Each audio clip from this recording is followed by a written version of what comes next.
안녕. 지난주에는 가나의 혼인잔치 첫 번째 표적에 대해서 봤잖아. 오늘은 두 번째 신하의 아들을 고치신 표적의 이야기야. 이 표적도 가나에서 있었던 일이야. 46절에 한 사람이 등장하는데 왕의 신하가 있어. 그의 아들이 가버나움에서 병이 들었는데 예수님께 아들을 살려달라고 가나에서 오게 된 것이지. 이 가버나움에서 가나까지 오는 거리가 5시간에서 6시간 정도 걸어서 아주 먼 거리이지. 그런데 예수님이 유대 예루살렘에서 다시 갈릴리 가나로 오셨다는 이야기를 듣게 된 거야. 그리고 예루살렘에서 행하신 기적의 이야기도 듣게 된 거지. 그래서 그 기적의 이야기를 들은 이 아버지는 아들의 병을 치료하기 위해 가버나움에서 가나까지 오게 된 것이지.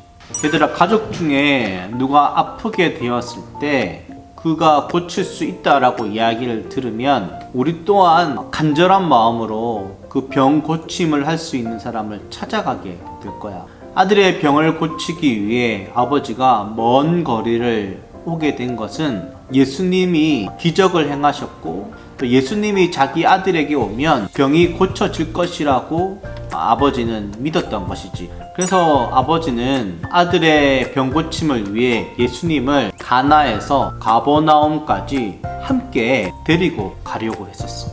그런데 예수님은 이 아버지의 마음을 아셨어. 그리고 그곳에 있는 많은 사람들의 마음 또한 아셨지. 그들이 모두 다 예수님의 기적만을 바랬다는 거야. 그래서 48절에 예수님이 이렇게 말씀하셔. 너희는 기적을 보지 않고는 결코 믿으려고 하지 않는다. 그러면서 예수님은 그 아버지가 집착하던 방식을 부인하고 전혀 다른 길을 보여주셨어. 아버지는 예수님이 함께 가기를 원했거든. 근데 함께 가시지 않으셨어. 얘들아, 예수님은 우리가 원하는 방식이 아닌 전혀 다른 방식으로 일하셔. 어떻게 하셨을까? 기적을 일으키시지 않고 단지 말씀을 하셔. 가라. 네 아들이 살았다. 가라. 내 아들이 살아있다. 여기서 예수님은 기적의 신앙이 아닌 말씀의 신앙으로 나아가기를 원하시고 계셨던 거야. 이것이 두 번째 표적이야. 말씀의 신앙. 만약 친구들이 그 아버지라면 가라, 내 아들이 살아있다 라는 그 말을 듣는 순간 어떤 마음이 들었을까? 목사님이 그 아버지라면 제가 그 말을 정말 믿을 수 있는 것입니까? 예루살렘에서 있었던 예수님의 그 소문을 들었습니다. 우리 아이도 고쳐주시기 위해 저와 함께 가시죠. 단지 그 말로는 제가 믿을 수가 없습니다. 목사님도 이제 아내가 아프면서 생긴 좀 안 좋은 습관이 하나 있어. 병원에 가면 의사 선생님에게 아주 따지듯이 이제 이야기를 해.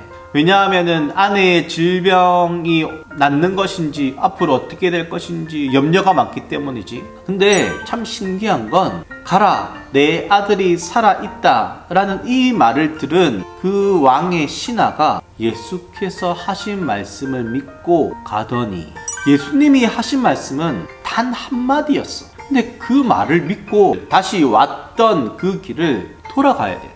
그가 돌아가는 길은 짧은 거리가 아니었고 오랫동안 가야 되는 길이었어. 그 아버지는 그 돌아가는 내내 어떤 마음이 들었을까? 그가 돌아가는 것은 그는 믿는 만큼 돌아갈 수 있었어. 돌아가다가도 예수님의 말씀이 믿어지지 않았다면 다시 예수님께로 돌아갔겠지.